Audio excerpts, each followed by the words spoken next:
안녕하십니까. 원주권 뉴스입니다. 강원도 하천에 유입되는 오염물질 총량을 제한하는 수질오염 총량제가 2021년부터 시행됩니다. 도내 15개 시군이 영향을 받는데 지역 특징을 반영하지 않은 일방적인 정책에 지역 낙후로 이어질 거란 우려가 나옵니다. 황구선 기자입니다. 결사 반대, 총량제 반대가 적힌 머리띠를 두르고 주민들이 한 곳에 모였습니다.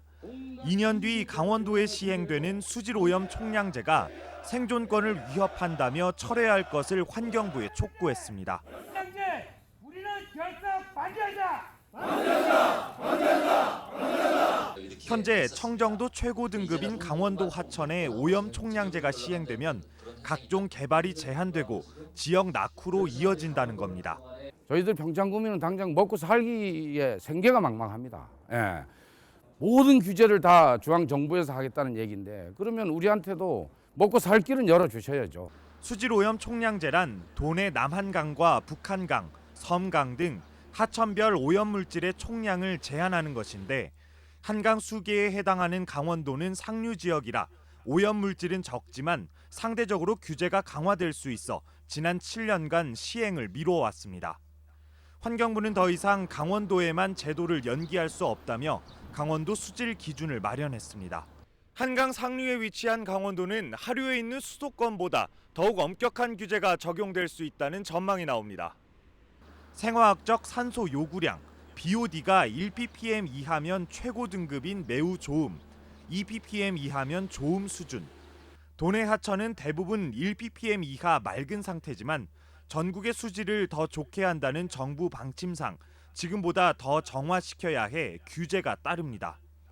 고랭지 채소밭이 많은 강원도는 비료나 농약이 씻겨 내려가는 우기에 오염도가 높게 나타나는 자연적인 특징이 있는데 수도권과 달리 공장 가동을 줄이는 등의 유연한 조치가 어렵습니다. 네, 우리가 주민정서상의 형평성에 분명히 어긋난다라고 보실 수는 있습니다. 근데 기본적으로 메커니즘 상으로는 어쨌든 상류는 조금 수질이 엄하게 느껴지는 거고 하류는 좀 느슨하게 느껴질 수밖에 없고요. 강원도는 수질 오염 기준을 완화하고 지형적인 특징을 반영해 오염도를 산출하는 등 환경부와 후속 대책을 논의 중입니다. 규제를 우선할 것이 아니라 지역 균형 발전을 위한 지원책이 더 시급하다는 우려의 목소리도 나오고 있습니다. MBC 뉴스 황구선입니다. 어젯밤 10시 50분쯤 평창군 용평면의 한 농가 비닐하우스에서 불이 나 1시간 반 만에 꺼졌습니다. 인명피해는 없었지만 이 화재로 180제곱미터 면적의 주거용 비닐하우스 한 동과 같은 크기의 창고용 비닐하우스 한 동이 불에 타 소방서 추산 2,100여만 원 상당의 재산 피해가 났습니다. 경찰은 정확한 화재 원인을 조사하고 있습니다. 강원도의 고용률이 지난달에도 상승세를 이어갔습니다. 동북지방통계청에 따르면 강원도의 4월 고용률은 63.8%로 지난해 4월에 비해 1.9%포인트 상승했습니다. 취업자는 83만 1,000명으로 2만 7천 명 증가했습니다. 서비스업과 도소매, 숙박 음식점 등의 취업자가 늘어난 반면에 운수와 창고, 금융업은 감소했습니다.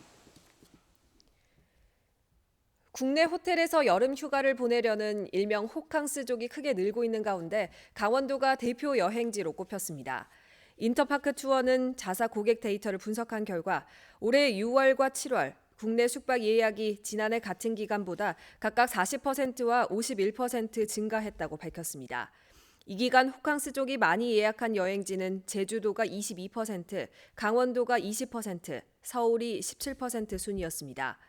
인터파크는 지난해 기록적인 폭염으로 여름 호캉스 수요가 많이 증가했는데 올해도 때이른 더위가 찾아오면서 호캉스가 더욱 늘어날 것으로 예상한다고 덧붙였습니다. 제23회 원주 청소년 예술제가 오는 20일 개막해 다음 달 9일까지 이어집니다. 사단법인 한국예술문화단체 총연합 원주지회가 주최하는 이번 행사는 문학과 음악, 연극과 사진 등 8개 프로그램으로 구성되며 어울림 소극장과 박경리 문학공원, 따뚜 공연장과 치악예술관 등에서 다채롭게 펼쳐집니다. 오는 22일과 24일 청소년 연극제부터 시작해 다음 달 9일 청소년 가요 댄스 페스티벌을 끝으로 막을 내리며 청소년들이 재능과 열정을 마음껏 뽐낼 수 있는 기회를 제공할 예정입니다. 평창군이 소규모 급식 시설에 대한 식중독 예방 진단 자문을 실시합니다. 점검 대상은 어린이 급식 시설 11곳과 사회복지시설 9곳 등 모두 20곳으로 관계 공무원이 시설을 방문해 1차적으로 진단을 내린 후 보완책을 제시합니다. 주요 자문 내용은 개인 위생과 식재료 보관, 조리 도구의 관리, 조리 공정의 위생 관리 등입니다. 뉴스를 마칩니다. 고맙습니다.